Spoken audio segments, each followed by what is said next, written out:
नमस्कार, news point लेकर हाजिर हूं मैं राजीव। दोस्तों, हिंदुस्तान में आज 3 राज्यों में चुनाव हुए, लेकिन चुनाव की खबरें आप लोग देख ही रहे हैं। चुनाव बम्पर, वहां पर बम्पर वोटिंग हुई है, लेकिन लेकर चलेंगे आपको हम एक बार फिर ईरान। जी हां, ईरान जंग से बहुत बड़ी खबर आ रही है और उस पर सबकी निगाहें हैं। आप देख रहे हैं स्क्रीन पे, हम लिख रहे हैं टूट गया सीज फायर, जंग पर ईरान का बड़ा ऐलान। जी हां, ये सीज फायर कैसे टूटा है और अब आगे क्या होने जा रहा है, अगले 1-1.5 घंटे में हम इस पर चर्चा करेंगे और आप तक उन तमाम खबरों को पहुंचाएंगे जो बहुत जरूरी हैं। आप जानते हैं कि 28 फरवरी से अमेरिका और इजराइल ने ईरान पर युद्ध छेड़ा हुआ है, जिसमें 40 दिनों बाद मंगलवार यानी परसों देर रात सीज फायर की खबर आई। दुनिया इस पर राहत की सांस ढंग से ले भी नहीं पाई थी कि इस सीज फायर को तोड़ने की खबरें आ गईं। कल यानी बुधवार को इजराइल ने लेबनान पर सैकड़ों मिसाइलों से हमला किया, जिसमें 250 से ज्यादा लोग मारे गए हैं। यह अपने आप में ये मास किलिंग है। इजराइल ने न केवल एक भयानक हमला किया है, बल्कि सीज फायर को बड़ी गलती भी बताया है। इजराइल के मंत्री अमीचाई चिकली ने कहा है कि ईरान के साथ युद्ध विराम करना गलती है, ऐसे देशों के खिलाफ सख्ती जरूरी होती है। उन्होंने यह भी कहा है कि यह युद्ध विराम ज्यादा दिन चलेगा या नहीं, इसकी संभावना सिर्फ 50% है। चिकली ने यह भी कहा है कि ईरान की तुलना जापानी साम्राज्य और नाजी जर्मनी से करते हुए, जी हां, चिकली ने ईरान की तुलना जापानी साम्राज्य और नाजी जर्मनी से करते हुए कहा है कि ऐसे देशों को पूरी तरह हराना जरूरी होता है। यानी इजराइल यहां पर साफ साफ कह रहा है कि ये संभावना जो सीज फायर की आप लोग कह रहे हैं वो 50% से ज्यादा नहीं है। और अभी भी, और यही बात बिन्यामिन नेतन्याहू कह चुके हैं कि वो एक हारा हुआ देश है, ईरान हमसे कमजोर देश है और इसमें अंत तक यानी रिजल्ट तक पहुंचना जरूरी है, या तो बातचीत के जरिए या फिर युद्ध के जरिए, लेकिन रिजल्ट तक, मुकाम तक पहुंचना जरूरी है। इजराइल का यह रुख देखकर अब सवाल उठ रहा है कि इस्लामाबाद में जो शांति वार्ता होने वाली है वो आगे कैसे बढ़ेगी, क्योंकि ट्रंप अब भी इजराइल की बात ही मानते दिख रहे हैं। ट्रंप ने ट्रूथ सोशल पर लिखा है कि सभी अमेरिकी जहाज, विमान और सैनिक ईरान के अंदर और आसपास मौजूद रहेंगे।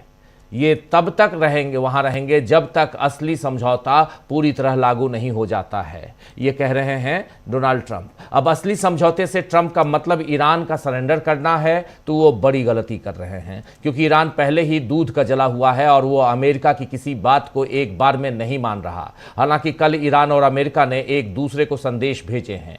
ईरान के उप विदेश मंत्री सईद खतीबजादेह ने, जी हां, सईद खतीबजादेह ने इसकी पुष्टि की है कि हम दोनों ने साझा की है ये संदेश। खतीबजादेह ने बताया है कि दोनों देशों के बीच संदेशों का आदान प्रदान कल रात पाकिस्तान के जरिए हुआ।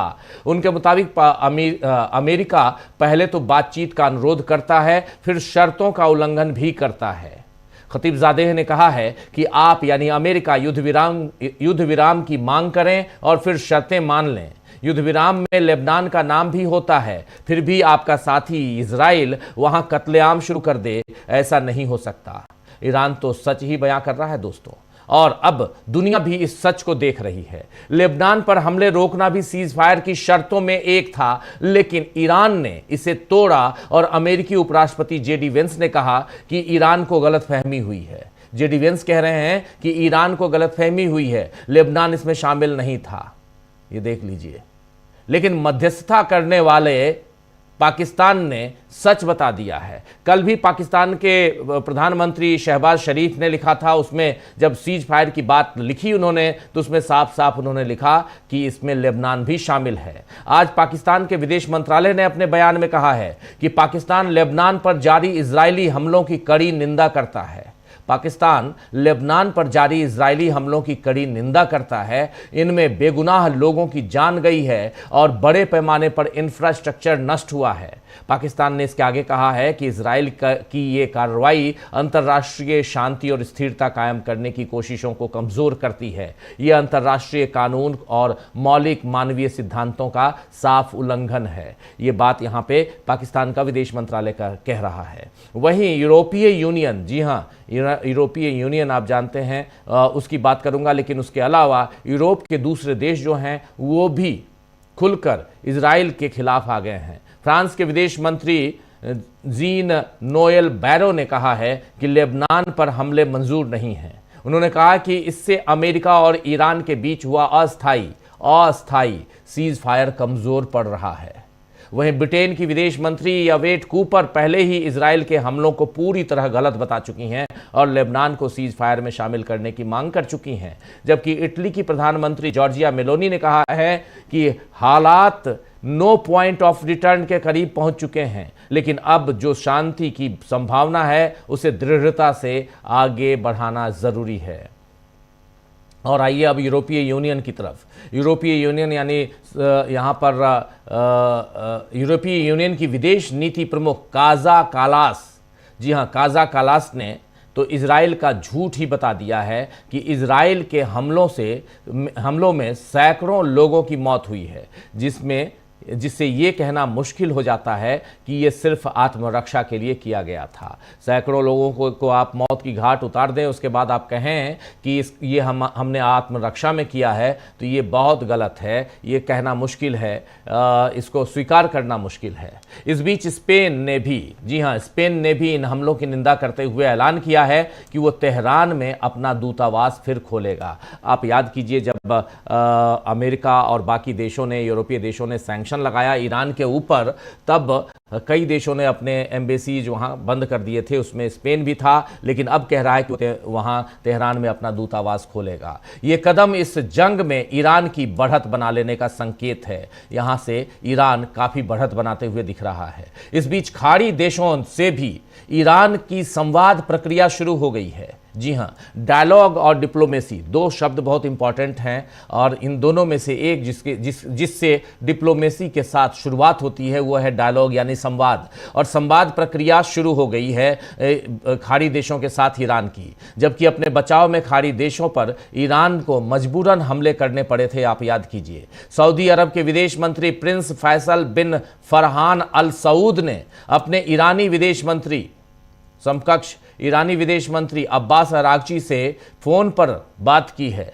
जंग शुरू होने और फारस की खाड़ी के अन्य देशों पर ईरान के हमलों के बाद दोनों के बीच ये पहली आधिकारिक बातचीत थी। सऊदी अरब के विदेश मंत्रालय ने अपने सोशल मीडिया अकाउंट पर लिखा है, सामने है आपके स्क्रीन पर, कि दोनों मंत्रियों ने हाल में हुए घटनाक्रमों की समीक्षा की और क्षेत्र में सुरक्षा और स्थिरता बहाल करने के लिए तनाव कम करने के तरीकों पर चर्चा की। यानी साफ साफ है कि ईरान की बातचीत अब सऊदी अरब से भी हो रही है, और वो सऊदी अरब जिसको डोनाल्ड ट्रंप कह रहे थे कि हमारे साथ युद्ध में, तीसरे दिन ही कह रहे थे कि हमारे साथ युद्ध में ये उतरने वाला है, लेकिन अभी तक खाड़ी देशों में से कोई नहीं आया, ना सऊदी अरब, ना बहरीन, ना कतर, ना कुवैत, कोई भी देश, ना यूएई, ना इराक, कोई नहीं आया। वहीं ब्रिटेन के प्रधानमंत्री कीर स्टारमर ईरान जंग पर बातचीत के लिए संयुक्त अरब अमीरात यानी यूनाइटेड अरब अमीरात यूएई पहुंचे हुए हैं।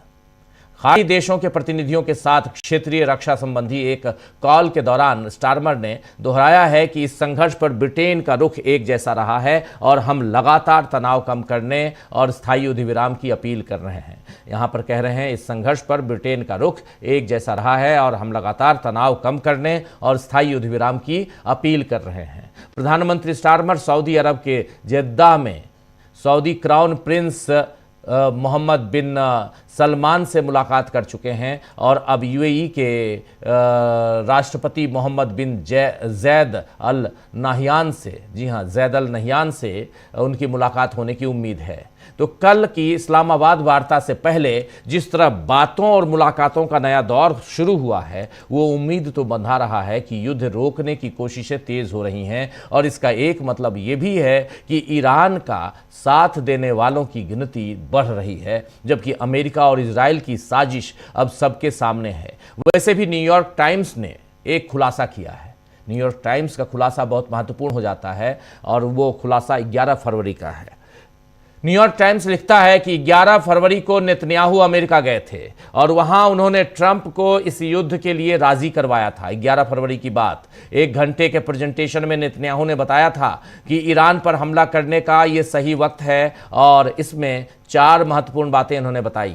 पहली बात कि खामनेई और टॉप लीडरशिप को खत्म करना, दूसरी बात ईरान की सैन्य ताकत खत्म करना, तीसरी बात देश में विद्रोह करवाना यानी ईरान में विद्रोह करवाना, और चौथी बात सरकार बदलकर नई व्यवस्था लाना, ये 4 मकसद हासिल किए जा सकते हैं, लेकिन अब दिख रहा है कि एक भी मकसद हासिल नहीं हुआ है। ये बात न्यूयॉर्क टाइम्स के खुलासे में है। न्यूयॉर्क टाइम्स खुलासा कर रहा है और डोनाल्ड ट्रंप परेशान हैं। डोनाल्ड ट्रंप अखबारों को, चाहे न्यूयॉर्क टाइम्स है, न्यूयॉर्क टाइम्स के पत्रकार को सुना था आपने कि अपने प्रेस कॉन्फ्रेंस में उन्होंने क्या कहा था। उन्होंने कहा था कि बहुत ही फर्जी अखबार है आपका, फेक न्यूज़ फैलाते हो आप लोग, और आपका सर्कुलेशन भी काफ़ी कम है, आप अखबार हो ही नहीं, आप सवाल मत पूछो। याद है ना?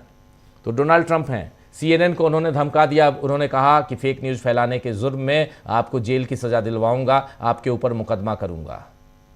तो ये चलता है, जब आप उस कुर्सी पे पहुंच जाते हैं आपको लगता है कि आप ही सब कुछ हैं, यानी अहम ब्रह्मास्मि, हम ही ब्रह्म हैं और हमने ही इस सृष्टि की रचना की है और हमारे ऊपर कोई नहीं है। और इसके बाद विध्वंस होता है, आप उसमें जलकर खाक हो जाते हैं, कुछ नहीं बचता, कोई नाम लेवा नहीं बचता। हिटलर को, अगर हिटलर का नाम आप प्रेम से लेकर जरा जर्मनी में देखिए क्या होगा आपके साथ। तो ये हाल है।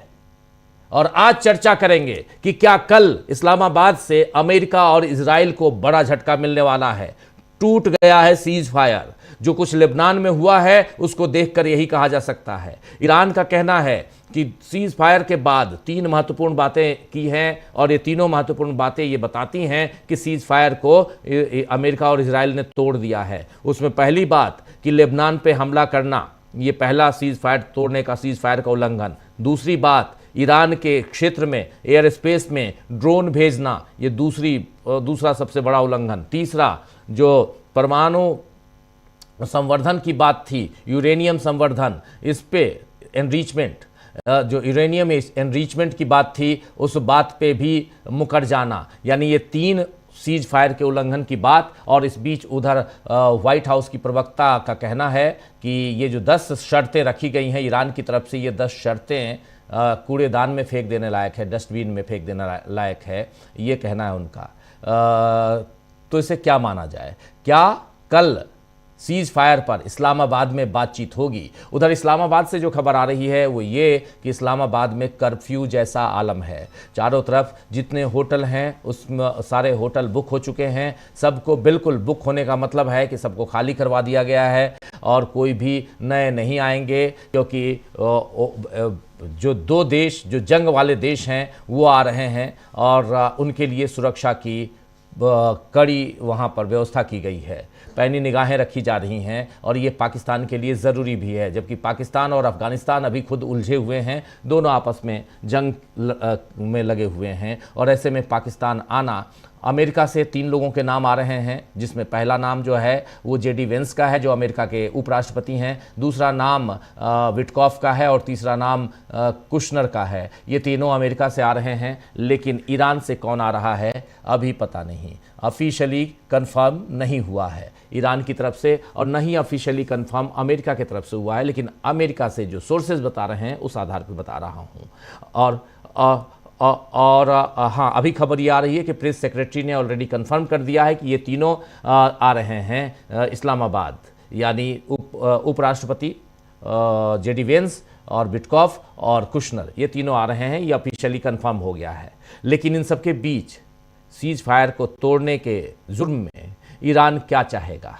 ईरान के ऊपर एक सबसे बड़ी चीज़ है कि ईरान का यहाँ जो हाथ है वो आगे बढ़ता है, लेकिन ईरान जो चाहता है उसे वो मिल नहीं पा रहा है, क्योंकि 2 धूर्त देशों के साथ उसे लड़ना पड़ रहा है। ये दोनों धूर्त देश हैं। एक अमेरिका, सदा से, हमेशा से हम लोग जब से सुनते आए हैं उसकी धूर्तता की कोई कमी नहीं है। और इजराइल को आप क्या कहेंगे?